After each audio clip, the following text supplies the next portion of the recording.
Bien-aimés en Jésus-Christ, salut et bienvenue à With Nous, notre communauté qui lit la Bible ensemble pour connaître les promesses qu'on a en Jésus-Christ, notre Seigneur, notre Sauveur et notre espérance. Nous continuons avec Luc chapitre 12. Instruction de Jésus sur l'hypocrisie, la crainte des hommes, le blasphème contre le Saint-Esprit, l'avarice, la confiance dans les richesses, parabole de l'homme riche, les inquiétudes, l'aumône, la vigilance, les signes de temps, la réconciliation. Sur ces entrefaites, les gens s'étaient rassemblés par milliers, au point de se fouler les uns les autres.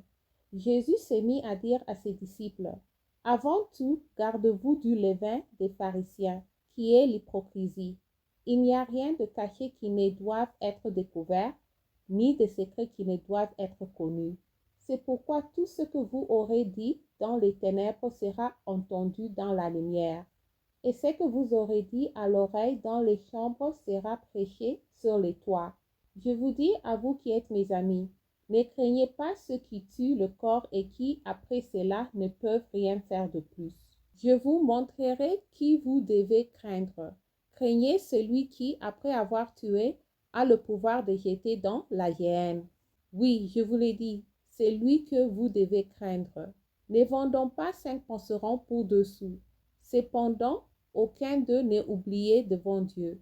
Et même les cheveux de votre tête sont tous comptés. Ne craignez donc point, vous valez plus que beaucoup de passerons. Je vous l'ai dit, quiconque me confessera devant les hommes, le Fils de l'homme le confessera aussi devant les anges de Dieu. Mais celui qui me régnera devant les hommes sera régné devant les anges de Dieu.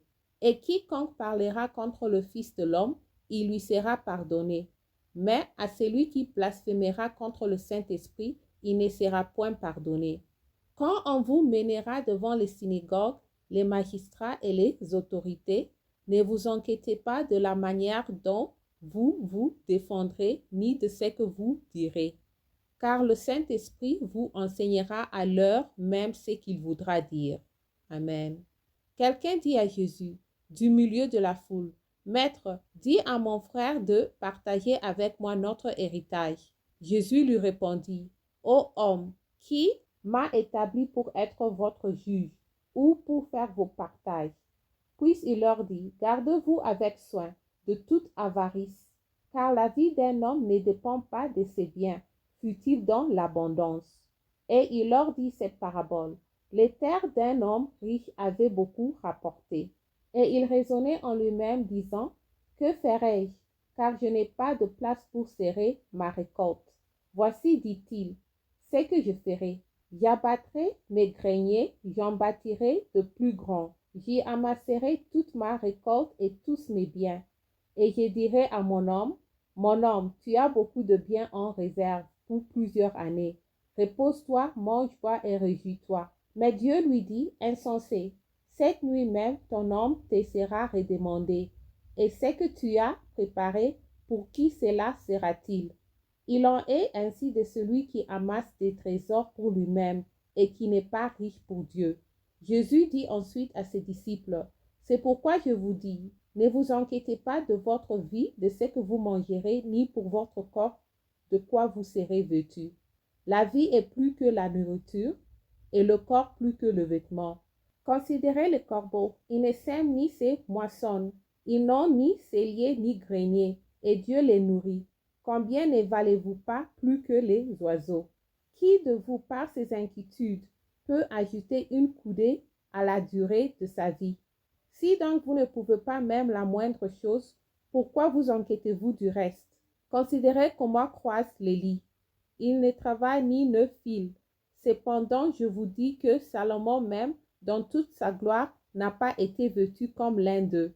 Si Dieu rêve ainsi l'herbe qui est aujourd'hui dans les champs et qui demain sera jetée au jour, à combien plus forte raison ne vous vêtira-t-il pas, gens de peu foi?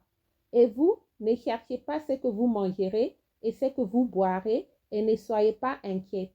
Car toutes ces choses, ce sont les païens du monde qui les recherchent.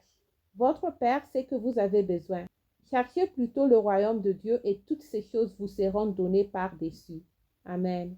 Ne crains point, petit troupeau, car votre Père a trouvé bon de vous donner le royaume. Vendez ce que vous possédez et donnez-les en aumône. Faites-vous de bourses qui ne suissent point et trésors inépuisables dans le cieux, où le voleur n'approche point et où la teigne ne détruit point. Car là où est votre trésor, là aussi sera votre cœur. Que vos reins soient sains et vos lampes allumées, et vous soyez semblables à des hommes qui attendent que leur maître revienne des noces, afin de lui ouvrir dès qu'il arrivera et frappera. Heureux ce serviteur que le maître, à son arrivée, trouvera veillard. Je vous l'ai dit en vérité, il se scindra, les fera mettre à table et s'approchera pour les servir. Qu'il arrive à la deuxième ou à la troisième veille, heureux ce serviteur, s'il le trouve veillard. Sachez-le bien, si le maître de la maison savait à quelle heure le voleur doit venir, il veillerait et ne laisserait pas percer sa maison. Vous aussi tenez-vous prêts, car le Fils de l'homme viendra à l'heure où vous n'y penserez pas. Pierre lui dit, Seigneur, est-ce à nous ou à tous que tu adresses cette parole? Et le Seigneur dit, quel est donc, je tourne la page, l'économe fidèle et prudent que le maître établira sur ses gens, pour leur donner la nourriture au temps convenable. Heureux ce serviteur que son maître, à son arrivée, trouvera faisant ainsi. Je vous l'ai dit en vérité, il l'établira sur tous ses biens.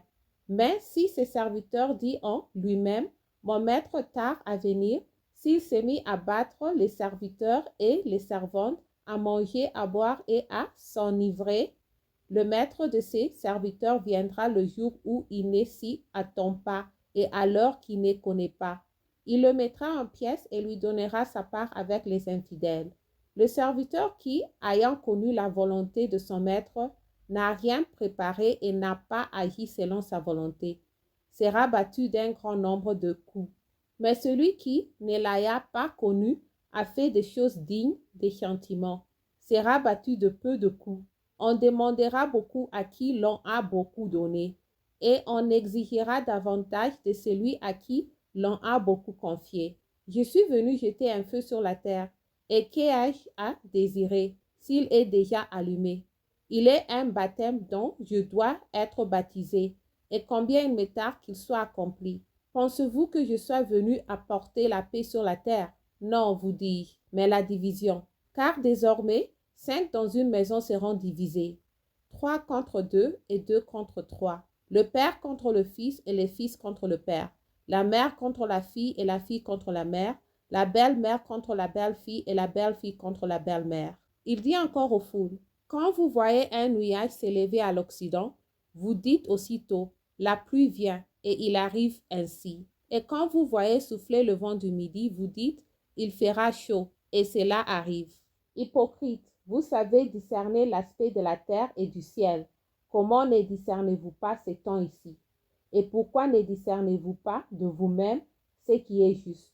Lorsque tu vas avec ton adversaire devant le magistrat, tâche en chemin de te dégager de lui, de peur qu'il ne te traîne devant le juge, que le juge ne te livre à l'officier de justice, et que celui-ci ne te mette en prison. Je te le dis, tu ne sortiras pas de là que tu n'aies payé jusqu'à la dernière pique. Merci d'avoir lu ensemble. J'améliore mon français en lisant la Bible. Restez en Jésus-Christ et shalom.